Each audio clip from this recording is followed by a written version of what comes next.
ese para que no se apague. Y por nada lo uso. Bueno, entonces principalmente voy a hablar en esta primera parte sobre dos cosas. De dónde viene la palabra demonio y qué es la demonología. Entonces, la demonología es la rama de la teología que estudia, pues valga la redundancia, todo el mundo de los demonios. Se divide en dos palabras, que es demon, que significa ser sobrenatural, y logía, que es ciencia o estudio. Entonces sería la ciencia o el estudio de los demonios. ¿Sí? Todo esto enfocado también dentro de la teología, que es la angiología, porque pues ya más adelante lo diremos. Y ya entramos a lo que es qué es el demonio o de dónde viene la palabra demonio. Según eh, Wikipedia, que es como la fuente que todo el mundo conoce, que todo el mundo estudia para ver qué tan real es lo que dice que un demonio es un ser sobrenatural descrito como algo que no es humano y que usualmente resulta malévolo. Sin embargo, la palabra griega original es muy neutral, ¿sí? De hecho, en algunas culturas se cree que es más hacia un genio o un ser juguetón más que un demonio, más como lo vemos desde el punto. Bueno, después vamos a hablarlo porque pues sabemos que es una verdad de fe, tenemos el sentido, pero ¿cómo podemos mostrar que es una verdad de fe? Y que existe o que hay algo que dice en el interior del hombre, que hay un ser espiritual malvado que acecha, es porque a través de la historia en distintas culturas se ha habido y se ha hablado, no solo cristianas, sino de otras religiones, de un ser espiritual maligno o de varios, ¿sí? Entonces, en la región oriental, cercano a lo que sería Siria, Alepo, todo, ¿sí? En las tradiciones abraicas, eh, incluyendo en la cristiana, se habla de un ser impuro. El demonio es un ser impuro, el cual pues puede hacer varios daños al alma y al cuerpo de las personas. En la mitología caldea es conocido como Shedu, es decir, demonios tormenta. Son los que a veces vemos en algunas imágenes que son como una esfinge o sí, como un león alado con cabeza de persona. Eso vendría siendo un demonio en la cultura caldea.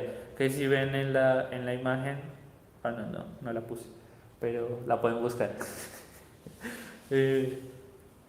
Eh, y también eh, se utiliza como genios en esta religión. En el Islam, que es más a fondo, no tienen como tal ese sentido malévolo como en el cristianismo, sino es más como genios, como seres que divierten, que pueden coexistir con los humanos, que no son malos como el cristianismo lo plantea. Eh, pero si hay algunos que se dedican más a eso. Eh, Después vendría lo que es en el budismo, eh, que hay uno, o sea, el budismo plantea que hay una reencarnación, o sea, que como tal no habría un infierno, no habría esto, sino que las personas malas, según el budismo, eh, dependiendo de la mala que fueron, vuelven a reencarnar, pero durante ese tiempo que no reencarnan, sufren valga la redundancia, sufrimientos. Dentro de ellos dice que hay como el Mará se describe como una entidad que tiene una existencia en el mundo del Kama, tal como se muestra, existe alrededor del Buda. Bueno, ¿esto qué sucedió? Pues Buda, para encontrar la iluminación, según lo que plantea el budismo, es que este ser, Mara, no se lo permitía, no quería que llegara, ¿sí? Entonces vendría siendo como un ser espiritual o un demonio que no permite que el ser sea iluminado o trascienda, según el budismo. Eh, bueno, y que sigue, pues a los budistas no les permite, ¿sí? Interfieren que ellos. Ahora vamos a entrar ya propiamente en lo que nos importa, que es la existencia del diablo desde el punto de vista del cristianismo y desde el punto de vista bíblico y teológico, ¿sí? Entonces, principalmente voy a hablar en este momento del bíblico. ¿Para qué? Porque hoy en día en esta sociedad vivimos en un mundo en que ya la existencia del demonio no se cree. Incluso dentro de la iglesia, dentro de la jerarquía, hay sacerdotes, obispos, cardenales que niegan la existencia del demonio o que lo bajan a una simple enfermedad psicológica en el momento. Entonces, vamos aquí, lo están viendo, están los textos bíblicos donde hay una diferencia entre la posesión y la sanación. Una de las claras es la forma o la actitud de Jesús frente a la persona. Entonces, en el caso de la posesión, se puede encontrar, si no estoy mal, es Marcos 5, 1, 20, que es el endemoniado de Cesarea, si no estoy mal, de la actitud de Jesús ante él. ¿Cuál es? No es como la de, por ejemplo, la de cariño, la de entender que la persona ha sufrido una enfermedad y la sana para que, pues por su fe y para mostrar que él es el Hijo de Dios, sino con autoridad le dice a ese ser que está dentro, pues que sea expulsado, ¿sí? Se ve la diferencia más a fondo después cuando lo leamos o lo lean, van a entender la diferencia de ahí, ¿sí? Hay una diferencia entre cómo le dice al demonio que hacía una persona, que una persona fuera sorda y muda, cómo le dice y lo expulsa diciéndole, y cómo en otra que fue muda de nacimiento, pues solamente lo sana. También vemos la diferencia en cuanto a que el momento en que la persona se encuentra con Jesús, cuando el poseso se encuentra con Jesús, en el caso, por ejemplo, del poseso de... se me olvidó, el que acabé de nombrar ahorita, bueno, ese... ¿Ah? Sí, no estoy mal, sí. Cuando él se encuentra, le dice, ¿qué quieres de nosotros? Sabemos que eres el santo, sabemos que eres el ungido. O sea, el demonio que está dentro de la persona reconoce la autoridad, reconoce quién es Jesús y Jesús lo calla. En el caso, la diferencia con la persona que está enferma o se nota que no hay un miedo o un reconocimiento de quién es Jesús hasta después de que Jesús obra el milagro, que se ve siempre, o anterior por fe. Bueno, eso desde el punto de vista bíblico. Se pueden poner más temas, más testimonios. De hecho, hay uno que es en el caso que se ve ahí en Hechos de los Apóstoles 16:34, que es cuando Pablo o Pedro, alguno de los dos, no es Pablo, va caminando y una mujer posesa al principio empieza a decirle, estos son los hijos de Dios, alábedos, son servidores del Señor, todo, ¿sí?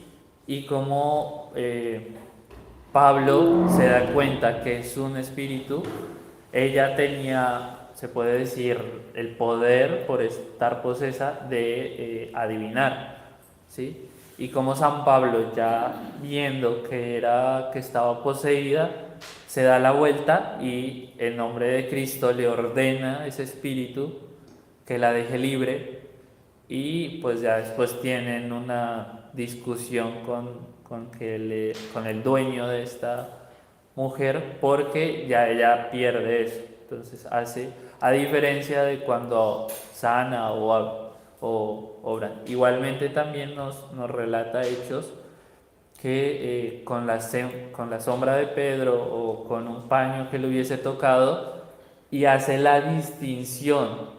Los enfermos se sanaban y los posesos o los que tenían un espíritu inmundo eh, quedan libres, ¿sí? Entonces hay una clara distinción entre sanación y posesión. Eso da a entender que en la Biblia, pues, aparte obviamente de que el Señor en las tentaciones se enfrentó con el demonio, ¿sí? Directamente.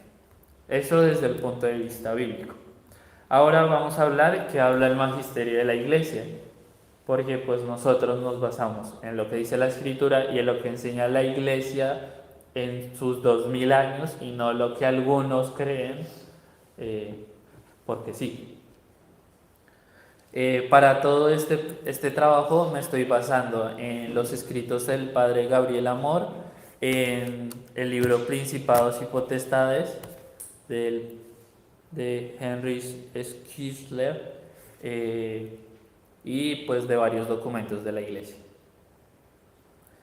Entonces, podemos ver que desde el siglo II ya hay varios escritores, ya hay varios padres de la Iglesia, como lo son San Irineo, Tertuliano, San Agustín,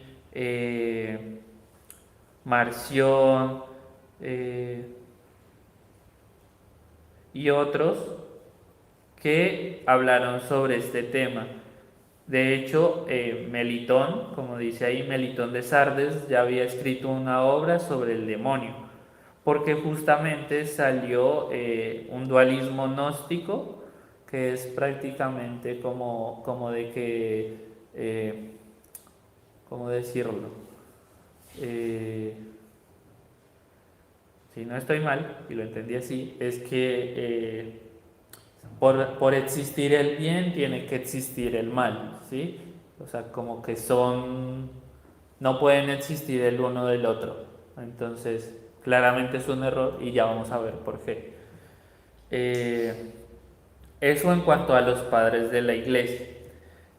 Más adelante, el Papa Inocencio III introdujo en dos concilios, en el concilio de Letrán, dos enunciados, que cuáles son. Dice, firmemente creemos y simplemente confesamos un solo principio de todas las cosas, de las visibles y de las invisibles, espirituales y corporales, que por su omnipotente virtud, a la vez desde el principio del tiempo, creó de la nada a una y otra criatura, la espiritual y la corporal, es decir, la angélica y la mundana, y después la humana, como común compuesta de espíritu y cuerpo, porque el diablo y demás demonios por Dios ciertamente fueron creados buenos por naturaleza, mas ellos por sí mismos se hicieron malos. El hombre empeoró, pecó por su gestión del diablo.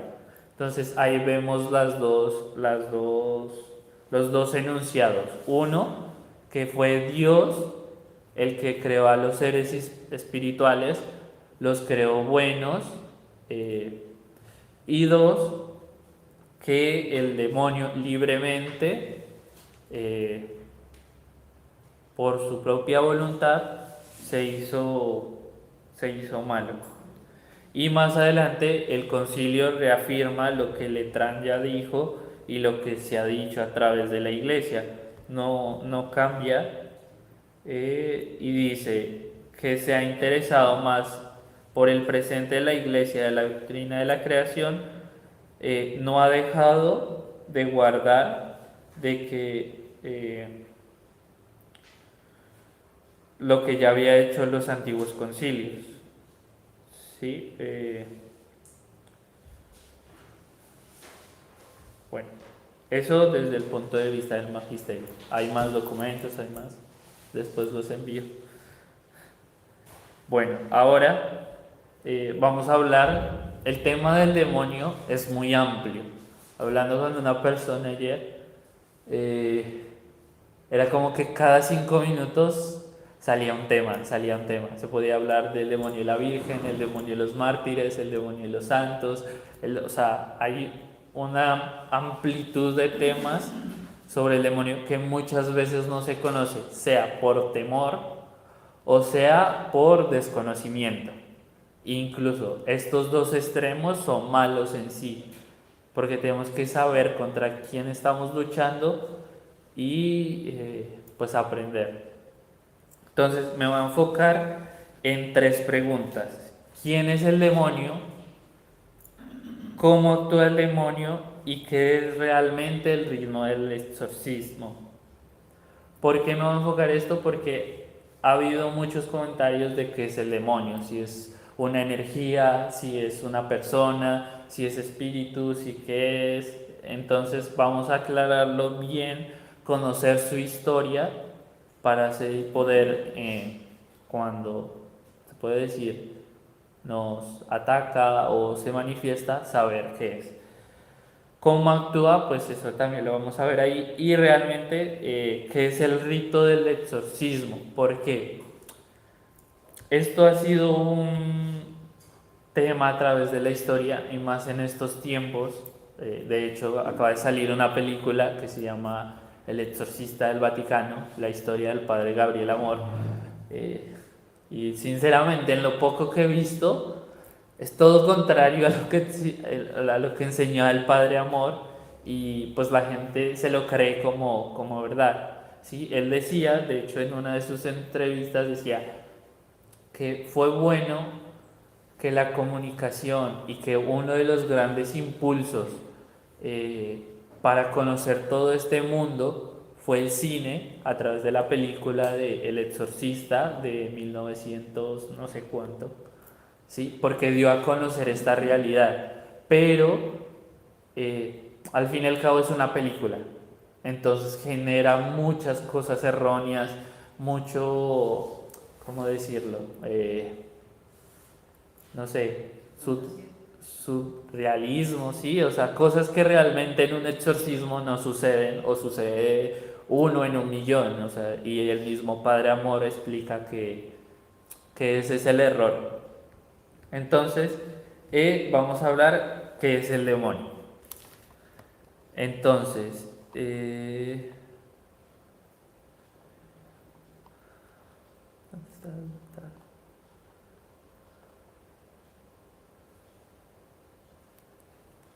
Listo. Entonces, el demonio. Según la doctrina teológica cristiana, Satanás es un ángel y por lo tanto un ser puramente espiritual. Fue creado por Dios y poseía un gran esplendor, ocupando una posición alta en la jerarquía angelical. Esta posición es afirmada por Santo Tomás de Aquino y asumida también por el padre Gabriel Amor.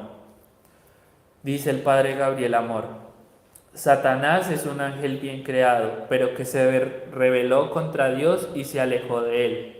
En cierto sentido, el diablo se convirtió en un antidios, el que lucha contra los planes del Señor, porque se rebeló primero, repudió la obediencia y el designio que Dios tenía sobre él. Como se había dicho, Satanás es un ángel caído y por lo tanto como ángel es espíritu puro. Por lo tanto, sin tener un cuerpo, si quieren presentarse, necesita asumir una forma visible y sensible, apropiada a la percepción del hombre.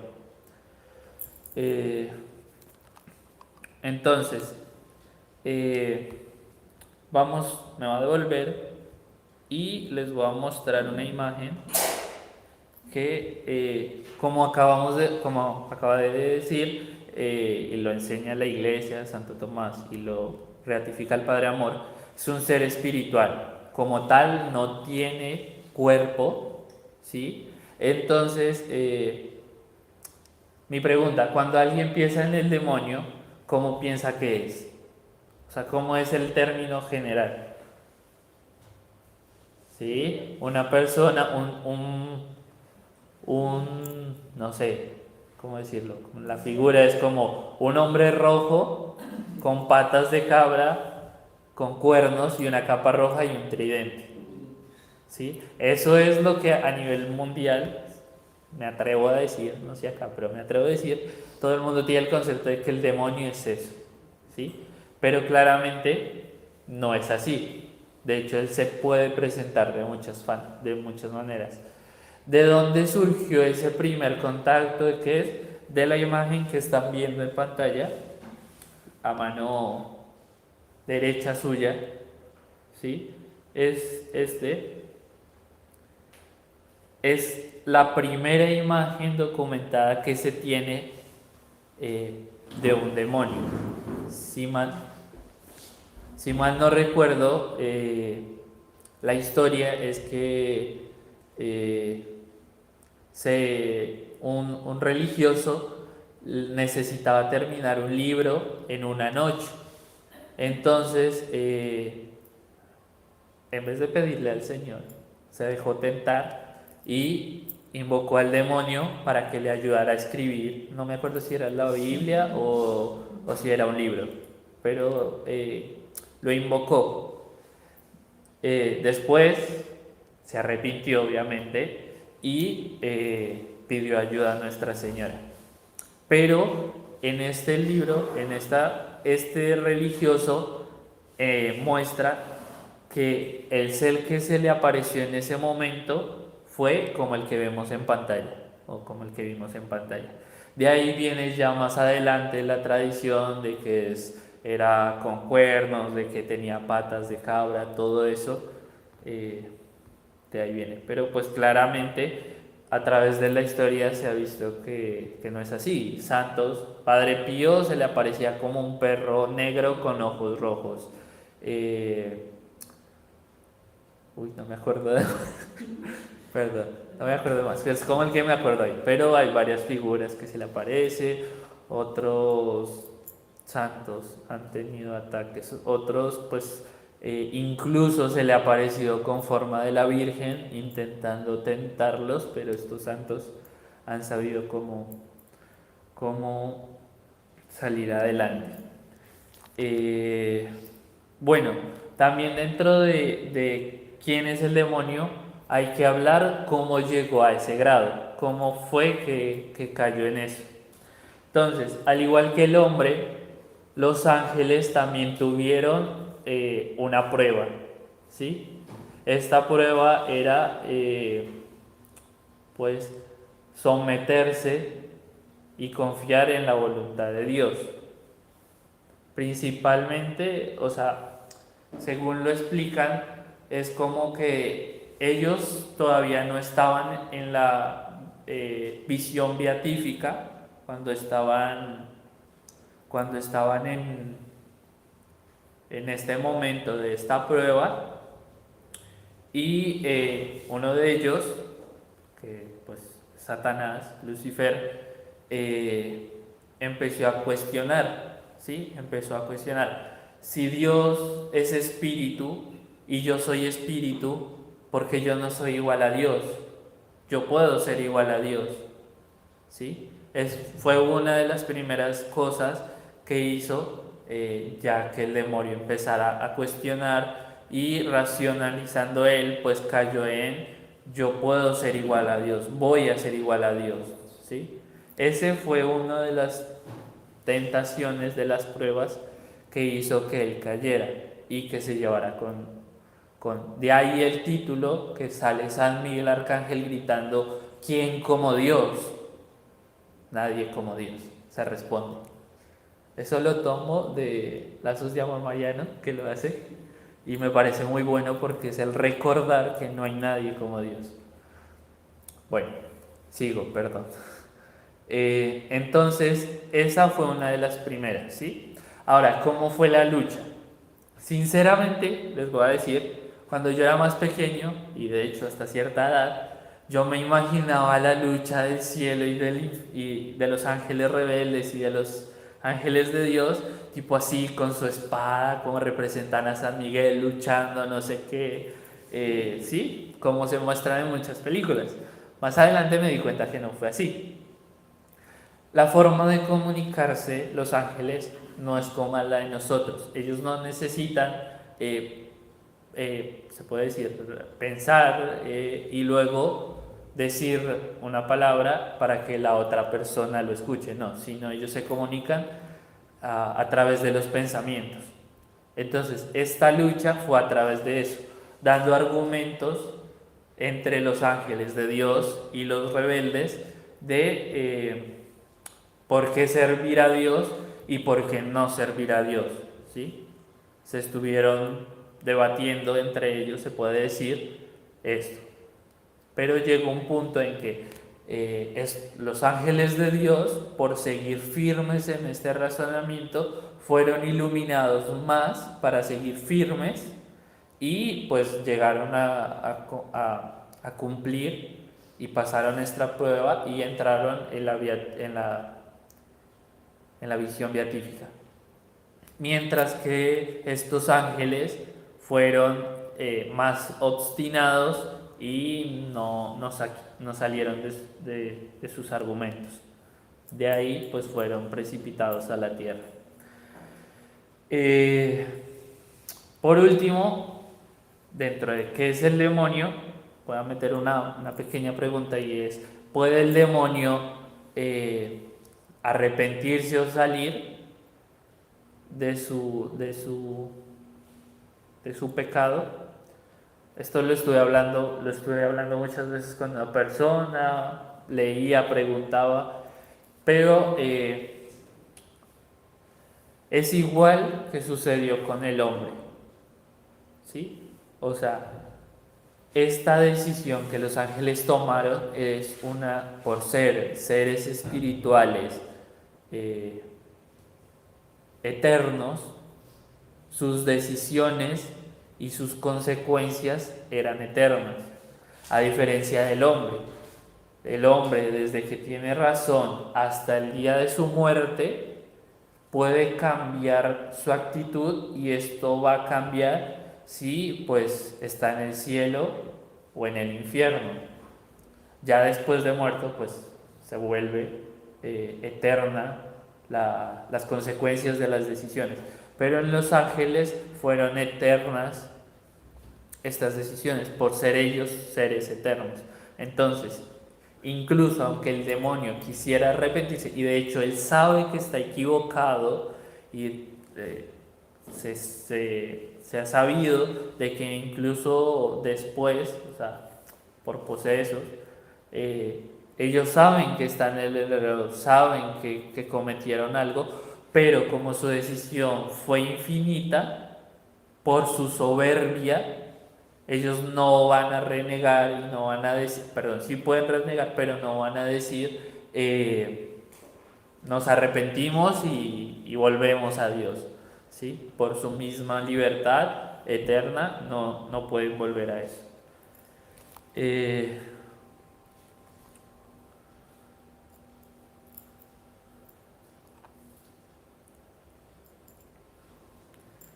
Bueno, ya después vamos a entrar en lo que sería cómo actúa el demonio, que es la segunda imagen. La primera imagen que veíamos es sobre eso, la segunda vendría siendo cómo actúa en el demonio en nosotros, en el ser humano. ¿Cómo voy de tiempo? Bueno. Hay dos formas que el demonio interactúa en el ser humano o que actúa en el ser humano. Perdón. La primera es la forma ordinaria y la segunda es la forma extraordinaria. En la forma ordinaria, la forma común, o sea, es por eso, es porque es la que siempre vamos a ver y en la que vamos a estar, que es la tentación. Es la principal forma que el demonio actúa sobre el ser humano. ¿Para qué? Para hacer que se aleje de Dios, para que caiga en pecado, para que... eh, perdón, la tecnología me atropella. Eh,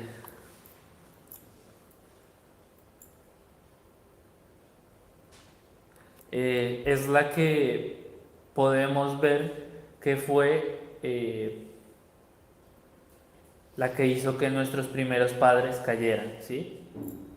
La tentación de serán como dioses. Entonces, ante esta tentación, ante esta forma de actuar del demonio, lo mejor que podemos hacer, dependiendo de la tentación que sea, es o enfrentarla o huir de ella.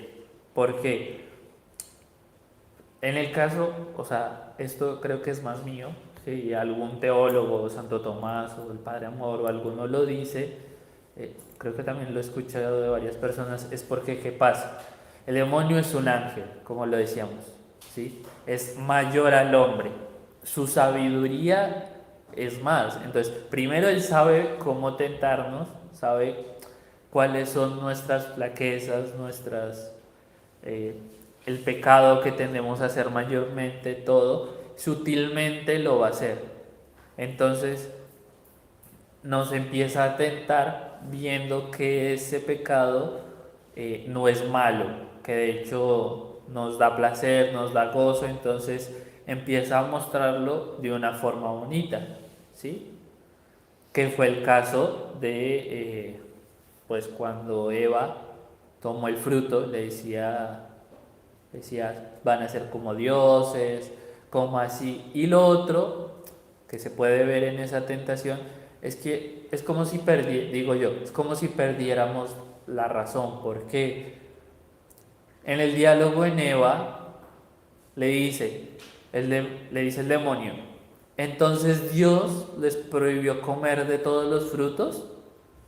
Y ella dice, empieza el diálogo, que es lo que no tenemos que hacer, porque Él nos va a mostrar que es bueno. Entonces es como, no, Él no nos prometió, no nos prohibió del fruto, del árbol, ¿sí? Entonces, o sea que no les prohibió de los frutos, pueden.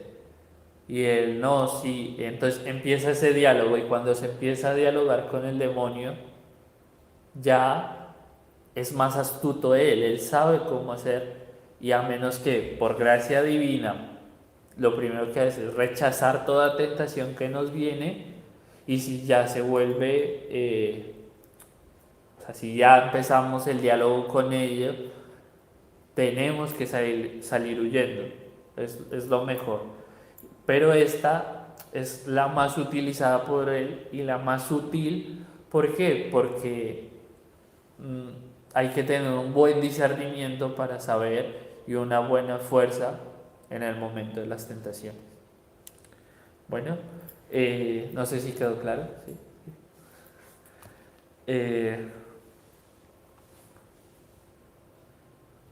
Ahora voy a hablar de la forma extraordinaria.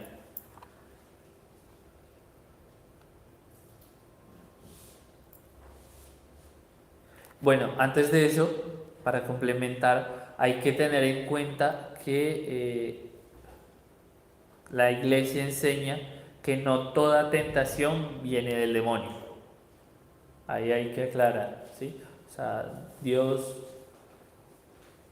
puede permitir algunas tentaciones para que nosotros nos fortalezcamos en una virtud o cambiemos algún vicio, ¿sí? O incluso pues hace una iluminación de conciencia para que por un pecado que cometimos o una tentación seguida pues nos arrepintamos y volvamos más hacia Él. Ahora sí vendría lo que es las formas extraordinarias de actuar del demonio. Para eso me voy a basar en este libro y en algunos del Padre Amor, pero en este libro que se llama Exorcismos del Padre Ovila Melancthon.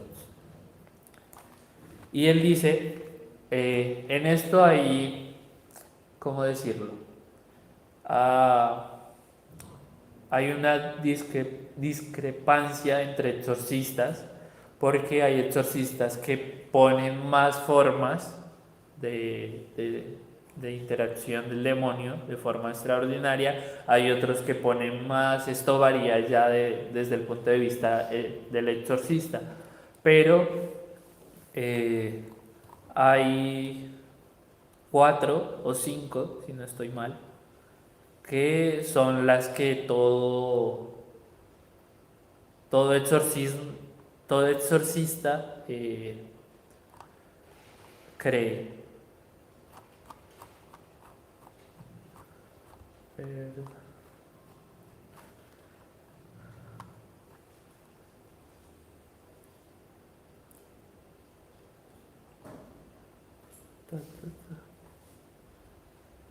Bueno, entonces,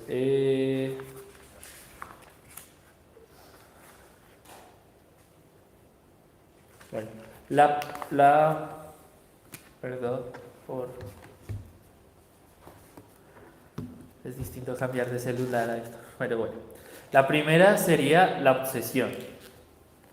La obsesión, ¿qué es una serie de tentaciones más violentas y más prolongadas que las tentaciones ordinarias. Es raro que el demonio actúe sino sobre los sentidos exteriores. Él provoca lo más frecuente por la imaginación, la memoria y las pasiones. Vivas impresiones de la sensibilidad para turbar el alma. Estas impresiones persisten a pesar de los esfuerzos enérgicos para rechazarlas. Entonces, ¿qué es la obsesión? Entonces, usualmente, cuando nos viene una tentación, nosotros tenemos que rechazarla o huir, y esa tentación obviamente se va. O sea, eso es lógico. Si yo, no sé, tengo un pensamiento de odio contra una persona, ¿sí? Porque acabo de pasar, pero la tentación sería sentir o sea, como recordar eso, pero si yo en ese momento, no sé, me mandan a hacer algo, automáticamente se me va a olvidar, ¿sí? O si tengo una tentación de lujuria y digo no, y rezo a la Virgen, o rezo al Señor, o me pongo a hacer una actividad, usualmente lo que va a pasar es que esa tentación va a desaparecer, ¿sí? Pero si después de rezar, después de orar, sigue ese pensamiento y hay un rechazo interno mío de decir, no, es una tentación, pero sigue y la imaginación sigue, o sea, no por mi voluntad, sino sigue trayéndose a la memoria, sigue viniendo después de que he rezado, después de que todo eso, eso es la interacción del demonio, que sería la obsesión. Poner en la mente como un disquete que se repite y se repite y se repite. Eso sería la obsesión, ¿sí? La segunda sería la vejación. La vejación diabólica se manifiesta por diferentes enfermedades más o menos graves que los médicos no comprenden. Pueden afectar disturbios tanto a los bienes materiales como a los afectos humanos. En un caso, el caso más conocido desde el punto de vista bíblico de una vejación es la de Job, ¿sí? De que primero destruyó todos sus bienes materiales. Segundo, tocó a sus parientes. Y tercero, pues ya le hizo propiamente daño ahí. De ahí viene todo lo que, no tan exageradamente, pero pueden llegar a haber casos. La vejación puede ser tanto, puede ser en una persona. Entonces, por ejemplo, el caso del Padre Pío, ¿sí? Que el demonio lo golpeaba. ¿Sí? Eso es vejación. No es, no significa que la persona esté poseída ni que se acerque. De hecho, es todo lo contrario. Es un odio que ya el demonio tiene y lo manifiesta de una forma física. Entonces, golpeando, tenemos a Santa Gema Galgani, que no me acuerdo si la latigaba, pero la golpeaba horrible, y así a multitud de santos, ¿sí? Propiamente, lo que se debe hacer en este caso es la oración, siempre la oración, ¿sí? Tanto en cuanto, y no entraba en diálogo, pero la oración al Señor pidiendo, viendo también que en esto se puede ofrecer por la salvación de las almas o por algo en particular, ¿sí? Pero siempre viendo y confiando en que Dios, o sea, de que Él esto lo puede hacer hasta cierto límite, hasta donde Dios se lo permite. Luego ya viene lo que es la infestación diabólica, que esto propiamente ya es en los objetos, en las casas, en los e incluso en los animales, ¿sí? Entonces, voy a ponerlo como caso porque es como que la mayoría de personas conocen, no es que plenamente sea así, pero existen las películas de los Warren, que ellos van a una casa y en esta casa se golpean, tiran los libros, tiran las cruces, rompen las imágenes. Esto puede ser un caso de infestación de la casa. ¿Qué se puede hacer una diferencia aquí entre la vejación y la infestación? Que en la vejación usualmente, aunque la persona se vaya o se mude de casas, sigue habiendo un ataque por parte de cualquier demonio. Mientras que en la infestación suele ser que es por un objeto o por la casa misma. Entonces se destruye el objeto y o se hace un exorcismo a la casa y esta entidad pues se aleja, se queda destruida. Bueno, no destruida, pero sí me hago entender. Entonces, esto sucede normalmente, por ejemplo, cuando se hace brujería, cuando se hacen bebedizos. Esto pasa usualmente por eso, ¿sí? Que le dan a tomar agua con no sé qué, que se encuentra un muñeco de vudú en una casa o que se hace ritos. Por ejemplo, una gran cosa que hace que en una casa haya infestaciones es usualmente, que lo vemos hoy en día, que por curiosidad los jóvenes o las personas van y practican en su casa la tabla Ouija. O no sé, en mi época era Charlie, que era con unos lápices, o el de las tijeras, de sí o no, ¿sí? O sea, prácticamente eso abre, se puede decir, como puertas a que el demonio infeste el lugar o un objeto.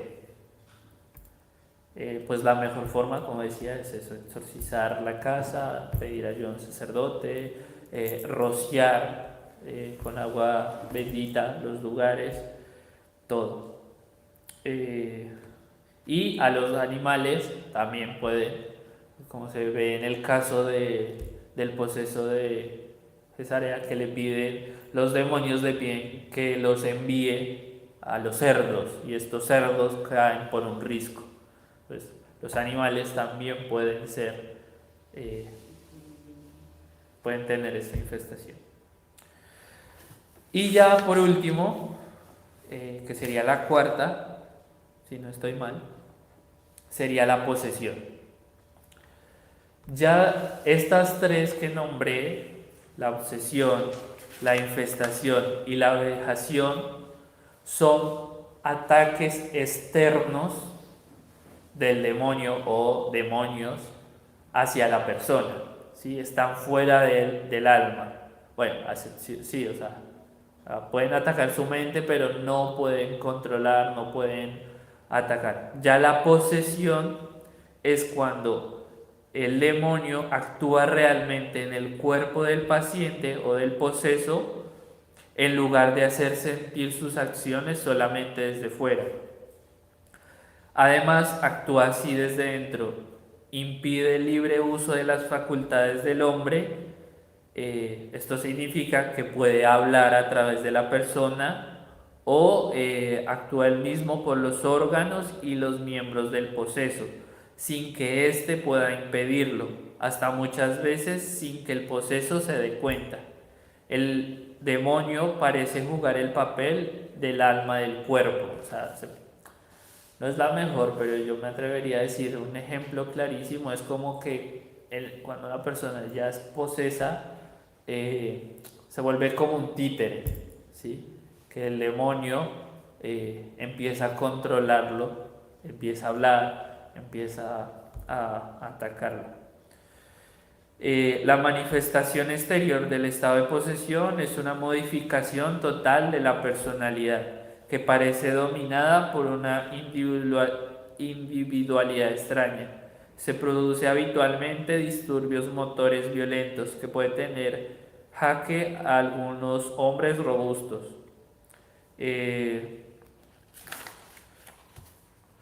Aquí, pues,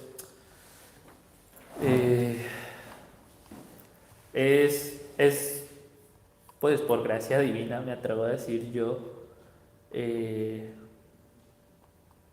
lo que tiene que ver la posesión, porque es muy difícil hoy en día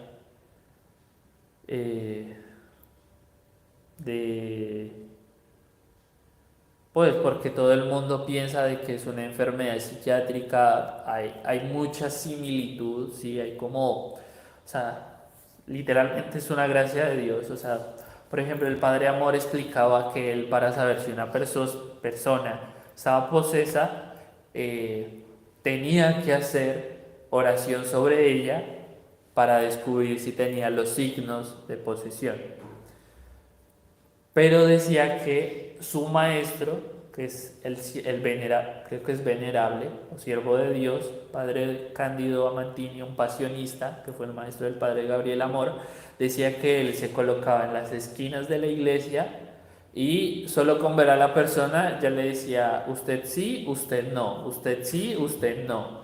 O sea, pero es una gracia de Dios a un santo. De hecho, ha habido santos que tenían. E incluso ha habido santos que, sin ser sacerdotes, incluso la vez pasada no fue donde lo escuché, pero decía como que cuando un exorcista no podía con un demonio, se lo llevaba a Santa Catalina y esta ayudaba, ¿sí? San Benito, que está acá, él no era sacerdote, si no estoy mal, pero el demonio tiene un gran odio hacia él, ¿sí? Entonces, hay algunos signos para cortar así, como para ir sabiendo, no significa que por esto ya una persona esté posesa, que demuestran la acción de esto.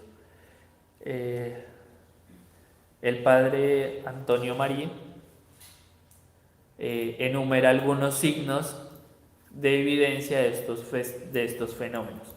Uno es cómo hablar idiomas extraños, ¿sí? ¿A qué se refiere esto? Una persona que no tiene educación básica, ¿sí? Resulte hablando latín perfectamente, o resulte hablando hebreo o arameo, el idioma de Jesús, o no sé, sonará muy esto, pero que no estudió, o sea, resulte hablando, sí, todo esto, todos estos idiomas, que se puede hacer una diferencia, que no ayudan a la edificación de la persona o las almas, porque no vamos entonces a decir que, con el caso de los hechos de los apóstoles, que el Espíritu Santo los inundó y empezaron a hablar lenguas de otros países que ellos no conocían, ¿sí? ¿Cuál es la diferencia aquí? Que en el caso de los apóstoles, pues lo utilizaron para anunciar a Cristo, empezaron a hablar otro idioma para anunciar a Cristo, para dar a conocer, ¿sí? Es un don de Dios. Pero en el caso de, se puede decir, del poseso, es un idioma que no conoce, que no se sabe qué está diciendo, por ende, pues, no esto. Por eso, muchos sacerdotes también, hablando pues, de este tema, recomiendan a veces no el don de lenguas, como se ve hoy en día. ¿Por qué? Porque son palabras que no se pronuncian, ¿sí? De hecho, no me acuerdo dónde lo leí o quién me lo dijo, pero era de una mujer que decía que tenía el don de lenguas, que no entendía qué era, que oraba en lenguas, que era de Dios y que todo, nadie le entendía, nadie lo interpretaba, nadie podía hacer esto. Fue a misión a un lugar, empezó a hablar en estas lenguas y el exorcista de la zona le cayó y le dijo que lo que ella estaba diciendo era blasfemias ante Dios, ¿sí? Entonces, por eso no se recomienda. O sea, se ve la diferencia de el don de lenguas que se habló en el principio en los apóstoles, que es, no sé, hablar de hebreo a inglés porque alguien me entiende, a nadie me entiende, y cuando veas ese sitio es blasfemias ante Dios, ¿sí? Por eso siempre se pide, pues decía San Pablo, si alguien tenga el don de lenguas, pida o que le interprete o que alguien lo interprete, y si no, que se calle. Literalmente así dice San Pablo. Cariñoso el hombre, pero bueno. Pero a veces necesitamos que nos digan las cosas así claras. Otro es el conocimiento de hechos desconocidos. Lo vimos justamente en la mujer que hablaba en Hechos de los Apóstoles. Ella era una divina, tenía conocimiento de esto futuro, ¿sí? Y cómo hay que verlo, es igual, o sea, ¿cómo decirlo? Hay un sacerdote que es el padre José Luis Saavedra, y él decía, en un video que le escuché, decía: los milagros o los dones pueden venir de Dios o del demonio. Lo que más se sabe que cómo diferenciar es la conversión, ¿sí? Si a través de ese milagro, si a través de esa aparición, si a través de esa manifestación hay una conversión, lo más factible es que sea de Dios, ¿sí? Pero lo otro no se sabe. El demonio también puede curar, el demonio puede hacer que una persona tenga profecía, ¿sí?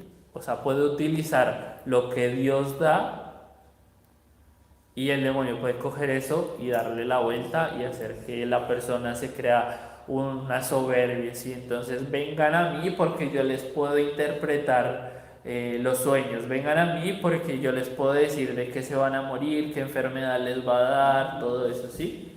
Cuando pues nosotros tenemos que vivir en la voluntad de Dios, y yo me atrevería a decir en una santa indiferencia en cuanto a eso. Otro caso, ¿me quedan 5? Ok. Otro es la fuerza sobrehumana, que se ve mucho en las películas, ¿sí? Esto quiere decir que una persona, un niño de 5 años, tengan que agarrarlo 3 personas musculosas, ¿sabes? Ahí hay un ataque.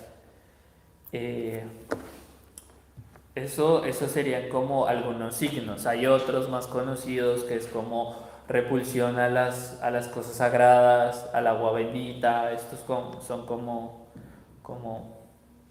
esto. Bueno, ya ahorita entonces hablaría, ya lo siguiente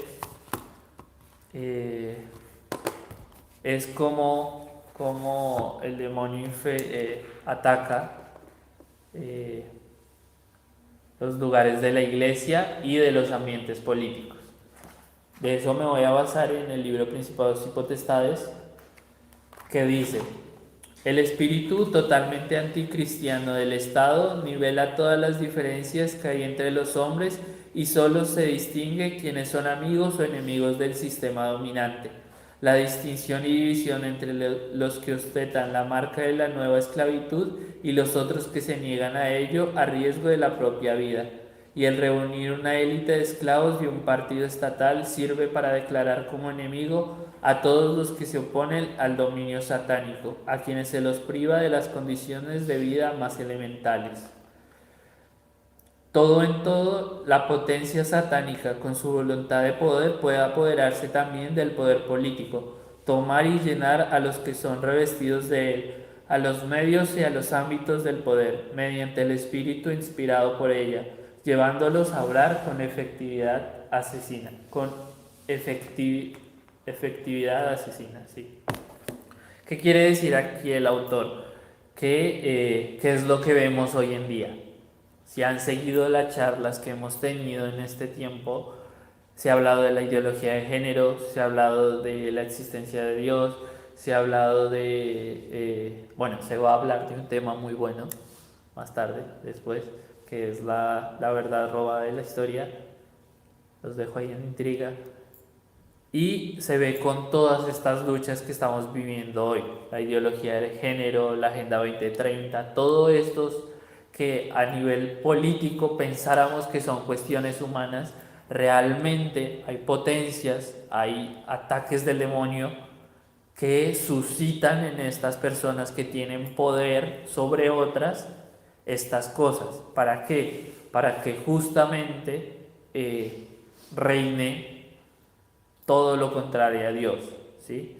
La aceptación de la ideología de género, que es deformar lo que Dios ha creado, que es lo que quiere hacer. El demonio sabe que somos imagen y semejanza de Dios, y entonces, ¿qué hace? Inspira en un grupo de personas o en una persona que no se ve así, y entonces me voy a cambiar mi sexo, me voy a deformar mi cuerpo, porque es lo que quiere el demonio, ¿sí? Esto se ve clarísimo. O sea, hablábamos no me acuerdo con quién, pero hablábamos sobre este tema y decíamos, y decía, a veces no se ve que el transformo de eso es espiritual. De hecho, San Pablo lo dice, nuestra lucha, en Efesios lo dice, nuestra lucha no es contra seres de carne y hueso, sino contra las huestes espirituales que gobiernan este mundo, ¿sí? Por eso se debe hacer oración, por eso se debe pedir por los que gobiernan. De hecho, me atrevería a decir, es más fácil que se le aparezca el demonio a un político que a una persona normal, porque ese va a influir y va a hacer que otras personas caigan.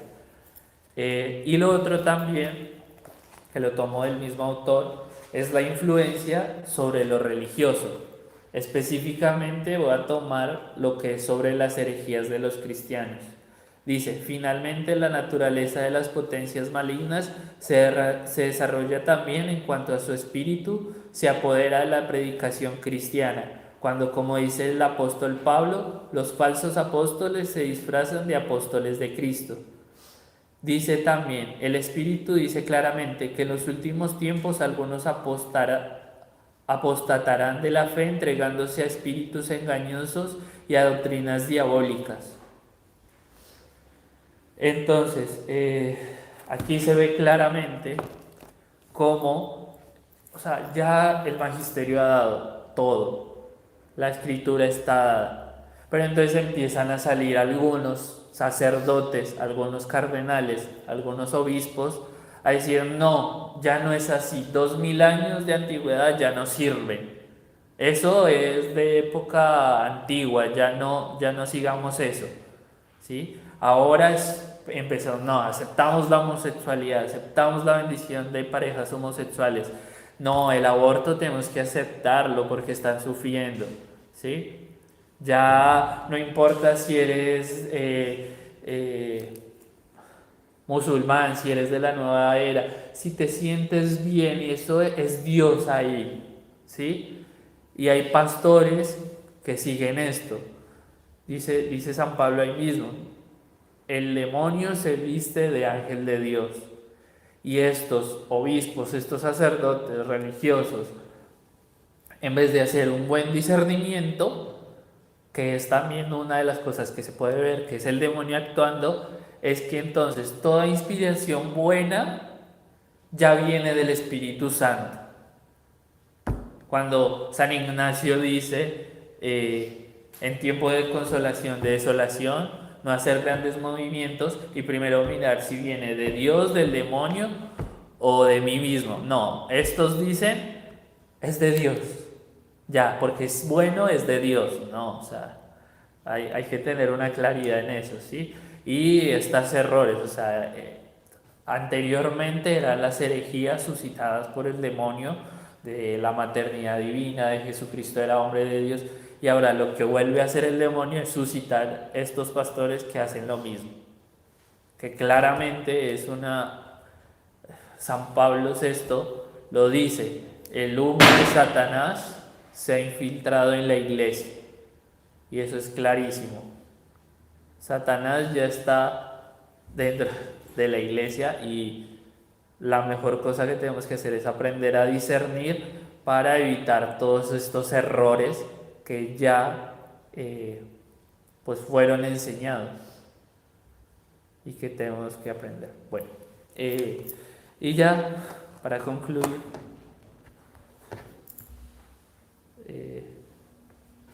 ¿se apagó? Sí. ¿Se apagó el video? Bueno. El último quería mostrarlo, pero bueno.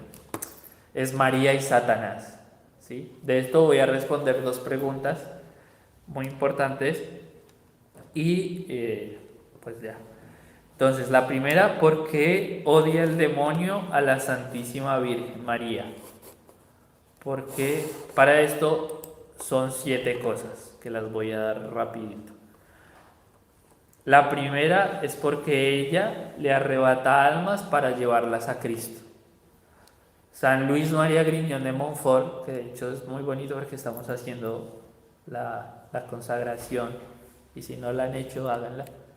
Ella le arrebata almas en el sentido de que él dice, San Luis María dice, el camino más seguro y más corto para llegar a Jesucristo es la Santísima Virgen María. O sea, no hay nadie que conozca mejor a su hijo que ella. Y porque ella nos hace ver tal vez de una forma más, o sea, ¿cómo decirlo? Hay personas, que no está mal, pero que por sus pecados temen acercarse a Jesús por ser justo juez, olvidando que Él es misericordia. Entonces se puede decir, se pueden acercar a la Virgen, y de hecho la Virgen ayuda a que estos hombres pues se acerquen y se conviertan. Entonces, una de las razones que odia el demonio a la Virgen es porque ella le arrebata almas a Cristo. La 2, porque ella está llena de virtudes. O sea, ella tiene todas las virtudes y gracias necesarias para alcanzar. O sea, es como San Luis Alfonso María Ligor, hablando sobre las virtudes de María, dice que ella tiene tiene la mayor humildad que se puede, su amor al prójimo era el mejor, o sea, tiene todas las virtudes que se nos dan a nosotros, pero se puede decir elevadas a la quinta potencia. No sé si dije eso bien, ojalá un matemático no me mate por decir eso, pero es como la mejor explicación. La tercera es porque ella, y una de las más importantes, ella nunca ha estado en sus manos. Esto es una de las cosas que a mí me da más risa, me gusta, porque es como que me gusta recordárselo, y es que ella pues nació sin pecado original, ¿sí?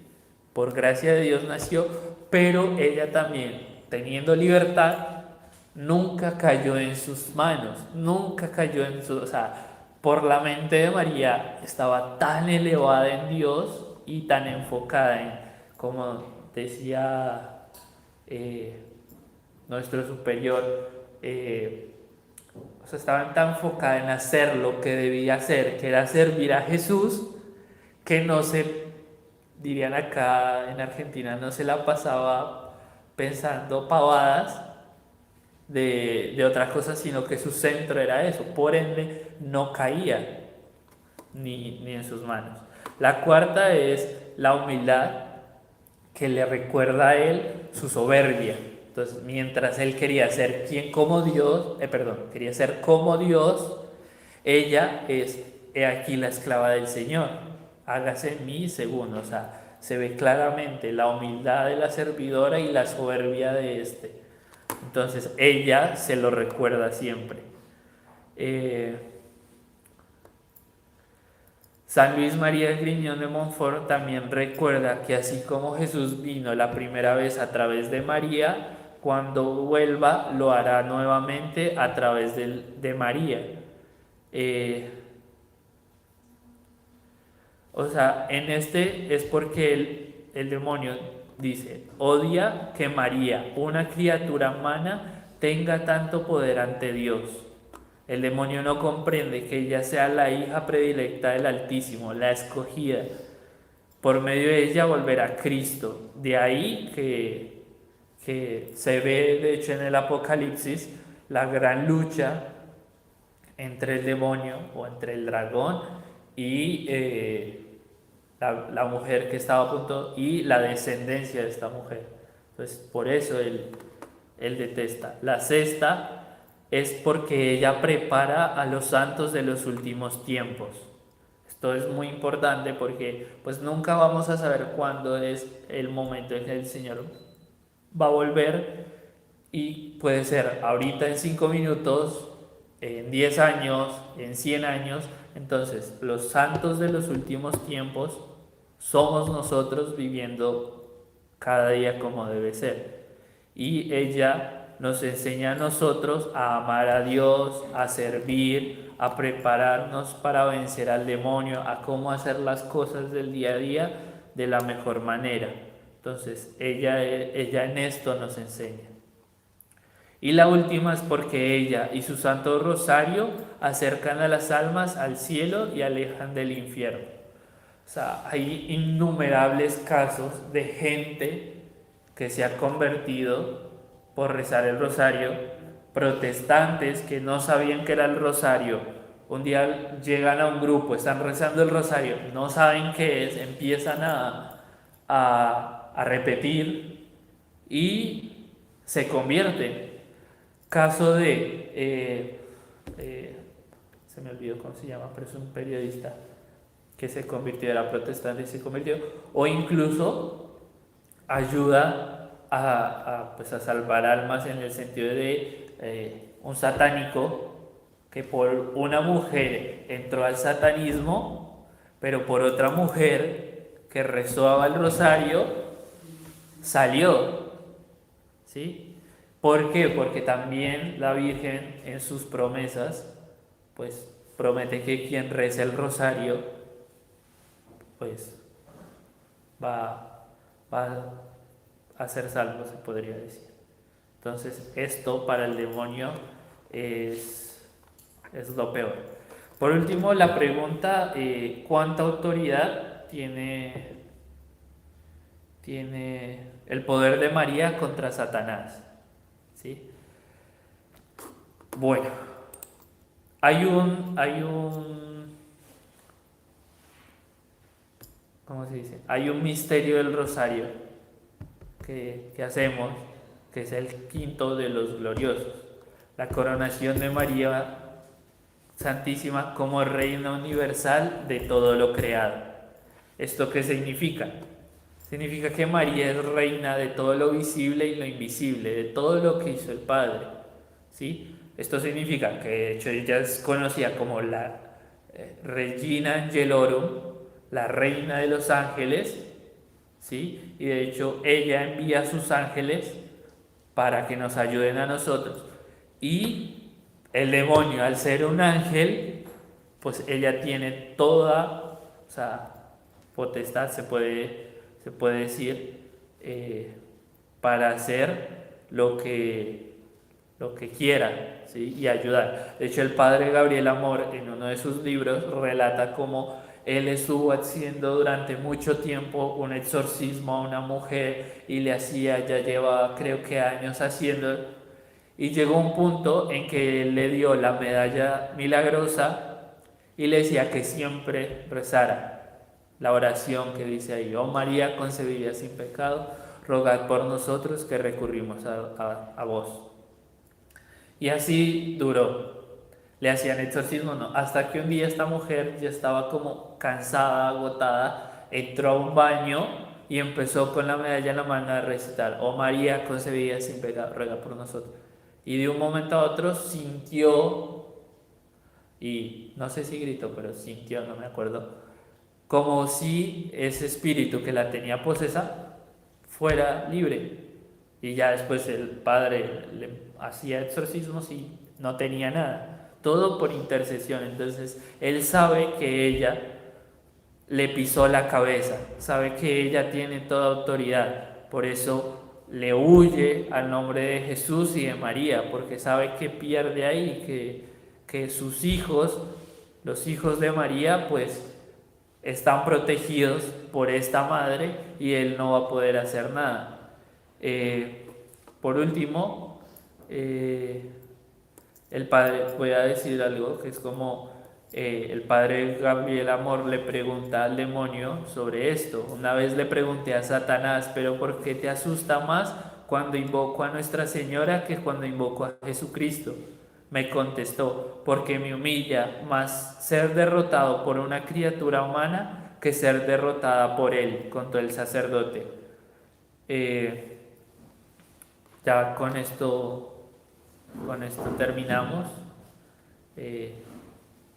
pidiendo pues la intercesión de la Virgen para que ella nos guíe, y teniendo la confianza en que, a pesar de que veamos que está ahí, pues saber que en Jesús y en María vamos a vencer. Gloria al Padre, al Hijo y al Espíritu Santo. Como era en el principio, ahora y siempre, por los siglos de los siglos. Amén.